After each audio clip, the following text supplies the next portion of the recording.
Halo guys, welcome back to my channel. Jadi di video kali ini aku mau bahas tentang bantuan subsidi upah untuk peserta BP Jam Sostek. Nah, tapi sebelum itu kalian like dulu video ini, kalian subscribe juga biar nanti kalian tidak ketinggalan informasi mengenai BPJS Ketenagakerjaan.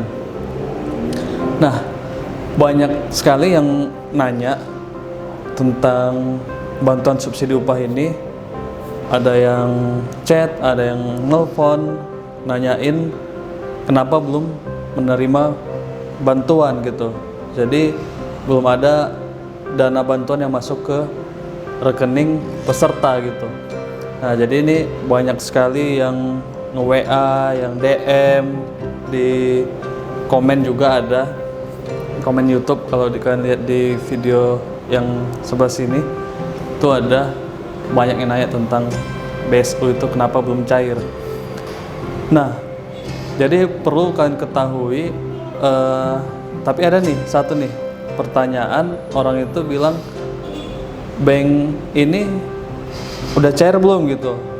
Misalnya kayak bank BCA udah cair belum gitu, atau bank yang swasta lah pada umumnya, bank A, bank C belum cair gitu, bank Danamon belum cair gitu kan.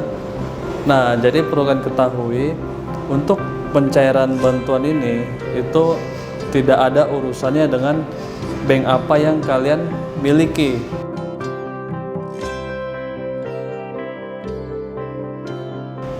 Karena bank apapun bisa dicairkan guys ya, kecuali mungkin BPR lah ya. Kok BPR mungkin nggak bisa, setahu aku gitu sih. Nah, jadi bank konvensional, bank syariah, semua bisa. Oke. Karena apa?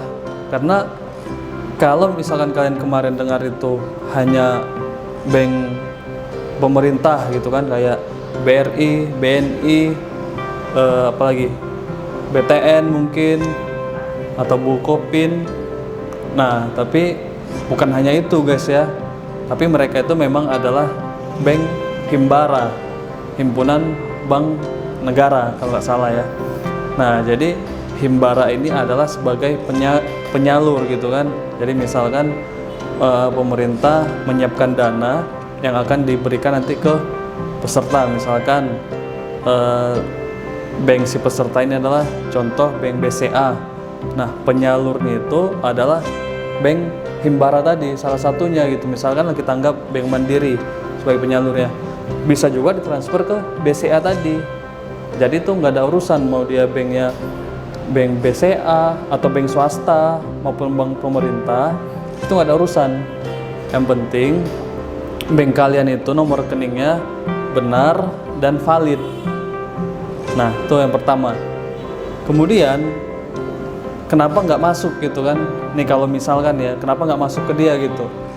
Nah, di awal itu udah diberitahu juga sama pemerintah, dalam hal ini Bu Menteri Ketenagakerjaan, bahwa untuk penerima bantuan ini ada kuotanya, yaitu sekitar 15,7 juta pekerja.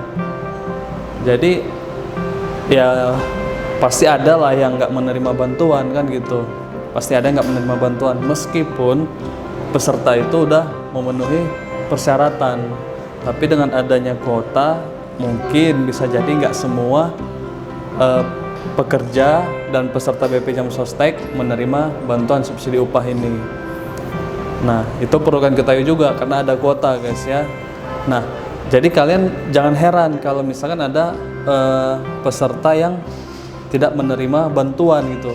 Bisa aja dalam satu perusahaan yang sama, si A menerima, ternyata si B tidak gitu. Jadi itu sangat memungkinkan seperti itu guys ya. Jadi dia bukan dilihat dari perusahaan A dapat semua karyawannya, bukan guys ya. Jadi mungkin dia lebih ke individu, sepertinya seperti itu gitu. Karena kami sendiri pun tidak mengetahui.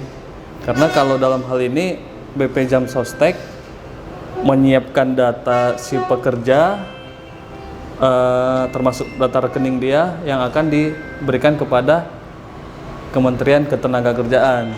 Nah, maka Kementerian Tenaga Kerja lah dan instansi terkait yang akan memilih siapa-siapa peserta yang akan menerima bantuan subsidi upah ini. Karena bantuan subsidi upah ini nggak bisa double, guys. Jadi kalau misalkan udah menerima bantuan prakerja, maka dia nggak berhak lagi untuk bantuan subsidi upah ini. Jadi nanti nggak bakalan ada yang double. Nah, kemudian kenapa nggak cair dananya gitu kan? Nah, ini biasanya pekerja itu dia melaporkan rekening dia yang sudah nggak aktif. Jadi rekening dia yang udah lama, yang nggak dipakai dia, udah gitu males ngurusnya atau mungkin nggak sempat ngurusnya ke bank. Nah, udah nomor rekening itu dia kasih ke HRD-nya, HRD perusahaan. Itu yang dilaporkan HRD perusahaan ke BP Jam Sostek. Nah, ini bisa jadi rekening yang nggak aktif, maka otomatis yang tadinya mungkin dia akan menerima bantuan, akhirnya tidak menerima bantuan karena dananya pasti retur karena nomor rekeningnya nggak aktif gitu, guys. Nah, jadi ini disampaikan waktu konferensi pers kemarin, itu banyak yang rekening yang nggak aktif, yang tidak valid, atau yang udah dibekukan, atau ada juga nih ya, dia nggak punya rekening, dia ambil rekening istrinya atau siapalah saudaranya gitu kan.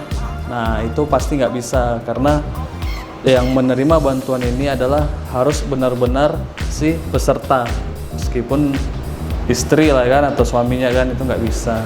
Jadi banyak hal-hal semacam itu yang terjadi pada saat penginputan nomor rekening. Nah, kemudian untuk syarat penerima bantuan ini sebenarnya aku udah sampein di video sebelumnya, tapi ini aku jelasin lagi. Ini berdasarkan Permenaker.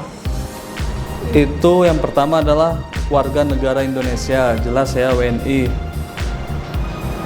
Kemudian terdaftar sebagai peserta aktif BPJS Ketenagakerjaan. Kemudian dia adalah pekerja atau buruh. Kemudian kepesertaan sampai dengan bulan Juni 2020. Kemudian peserta aktif program jaminan sosial ketenagakerjaan yang membayar iuran dengan besaran iuran yang dihitung berdasarkan gaji di bawah 5 juta sesuai gaji terakhir yang dilaporkan oleh pemberi kerja kepada BPJS Ketenagakerjaan dan tercatat di BPJS Ketenagakerjaan. Kemudian yang terakhir memiliki rekening bank yang aktif. Nah, itu guys ya. Jadi persyaratan tersebut harus kalian penuhin. Dan meskipun nanti persyaratan udah dipenuhin, tapi kalian masih memungkinkan juga untuk tidak menerima bantuan ini. Karena apa? Karena terkait kuota yang tadi. Siapa tahu kuotanya udah penuh, ya pastilah ada yang nggak menerima kan gitu. Tapi ya harapannya sih mudah-mudahan semua bisa menerima, jadi semua bisa happy, semua bisa terbantu. Ya mudah-mudahan program ini terus berlanjut sampai tahun depan, karena itu udah ada wacana dari menteri ya, kalau aku nggak salah itu udah ada wacana. Nah, cuman kepastiannya belum ada.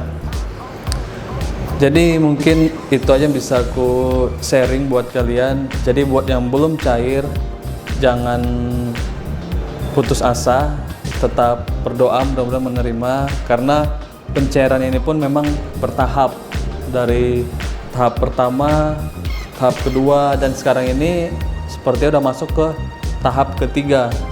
Mudah-mudahan kalian bisa menerima bantuan ini, dan mudah-mudahan kita semua tetap diberikan kesehatan, karena efek pandemi ini luar biasa guys ya. Mudah-mudahan kita semua diberi kesehatan, amin.